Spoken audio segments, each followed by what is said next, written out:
Di tengah situasi darurat, menjadi relawan harus memiliki kondisi mental dan fisik yang kuat. Terlebih saat memberikan pelayanan kepada para pengungsi. Yatimah, seorang ibu rumah tangga berusia 50 tahun, rela membagi waktunya antara mengurus keluarga dengan menjadi relawan. Ia memutuskan untuk menjadi relawan logistik. Tugasnya tak mudah. Yatimah bersama relawan lain harus menyortir bantuan yang masuk sesuai dengan kategorinya, agar penyaluran kepada para pengungsi berjalan dengan mudah dan lancar.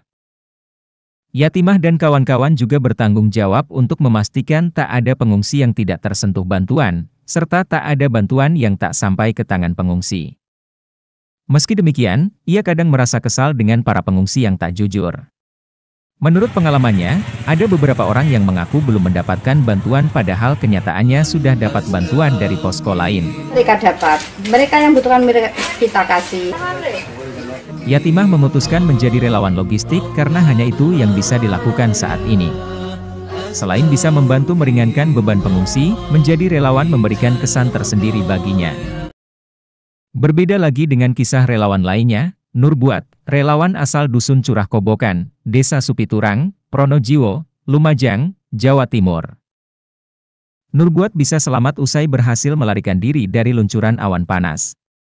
Sementara, dua temannya meninggal dunia. Kala itu, 2 jam sebelum guguran awan panas, Nur Buat tengah memantau aliran lahar di daerah Watu Telu yang berjarak sekitar 6 hingga 7 km dari puncak Mahameru. Ia dan 2 temannya terus melaporkan kondisi Semeru pada para penambang dan sopir. Saat itu, ia mendapat laporan ada getaran yang cukup tinggi. Karena takut terjebak banjir lahar, ia pun turun melalui Sungai Besuk Lengkong. Ternyata benar, banjir lahar dingin tiba-tiba datang dengan cukup deras. Kejadiannya itu sekitar jam 2, kita relawan 3 orang sudah memberikan informasi ke warga Sumberwuluh dan Curah Kobokan untuk evakuasi karena yang datang bukan lahar dingin, ini bersamaan datangnya. Bahkan relawan kita ada yang terjebak dan menjadi korban, kata Nur Buat kepada Kompas TV, Rabu, 8 Desember 2021. Berlari ini untuk turun dari pembersihan lokasi, kabutnya tebal.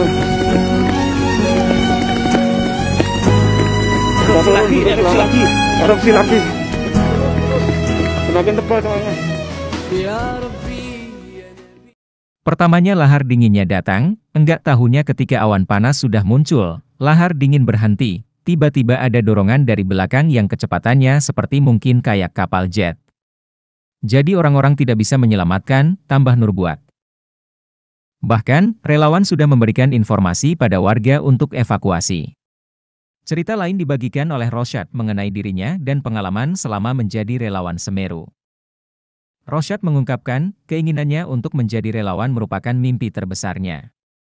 Pertama kali bergabung dengan Human Initiative Volunteer Energy, HIVE, ia sudah tergerak untuk membantu dan tertarik terjun langsung ke lokasi bencana. Terlebih, ketika sekarang Bang Rosyad sudah merasakan sendiri bagaimana menjadi relawan saat erupsi Gunung Semeru.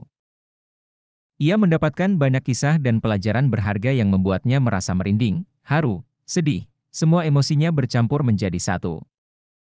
Saya melihat sendiri ketika sedang evakuasi, ada anak kecil yang ternyata adalah adik dari jenazah yang kami temukan.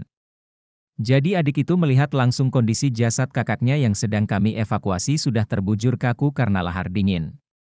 Saya rasanya mau nangis kalau ingat itu.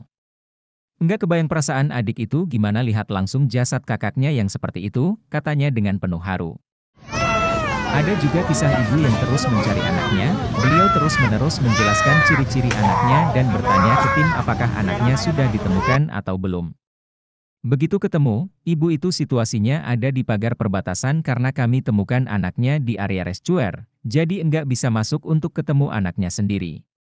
Saya ikut nangis, ya Allah sedih banget, lanjut Bang Rosyad. Sebagai penutup, Bang Rosyad menyampaikan harapannya kepada sahabat inisiator, teman-teman, semuanya, bagi yang tidak bisa terjun langsung ke lapangan untuk menjadi relawan mungkin karena terhalang waktu atau hal lainnya, jangan pernah patah semangat. Kalian bisa sumbangsihkan sesuai bidang kalian. Misalnya, buat konten informatif di sosial media, mengajak orang lain untuk ikut membantu, atau menjadi tenaga pendidik, itu juga sudah merupakan aksi nyata. Figur kemanusiaan bisa kalian temukan di diri kalian sesuai dengan passion dan keahlian masing-masing. Tetap semangat, tutupnya. Relawan lainnya membagikan kisah tentang pengalaman menggali jenazah korban erupsi Semeru. Ternyata ada sejumlah relawan yang membantu proses evakuasi jenazah korban awan panas guguran Gunung Semeru dengan tangan dan pintu rumah. Pintu rumah digunakan sebagai tandu lantaran terbatasnya atau tidak adanya keranda yang bisa dipakai untuk membawa jenazah. Salah seorang relawan kemanusiaan, Junaidi Santoso mengaku kesulitan untuk mengevakuasi jenazah yang harus mencari dengan menggunakan tangan untuk menggali lumpur. Menurut Junaidi, tindakan tersebut dilakukan olehnya dan sejumlah relawan lainnya karena kami membatu ke hilir dan ternyata sekitar jarak 20 meter terlihat ada tangan manusia yang keluar dari lumpur. Kita secara spontan mengerukkan lumpur pakai tangan, kata Junaidi sebagaimana dikutip Poskota dari situs RRI pada Selasa, 7 Desember 2021. Kami yang tadinya menggunakan cangkul kita lepas dan kita tetap menggunakan tangan agar tidak merusak kondisi jenazah, sambungnya. Karena keterbatasan alat evakuasi, Junaidi dan tim relawan lainnya merasa kesulitan dan bahkan juga sempat berupaya membuat jembatan dari bahan baku kayu. Kita langsung ke sana, jumlah personil kami 8 orang, kemudian kami menyeberangi sungai aliran lahar yang masih cukup panas saat itu sehingga kami membuat jembatan darurat dari kayu. Sampai di seberang kita melihat sepeda motor sudah tertimbun, tutur Junaidi. Segala bentuk yang dilakukan oleh Junaidi semata-mata sebagai rasa syukur karena sudah diselamatkan dari bencana alam awan panas Gunung Semeru.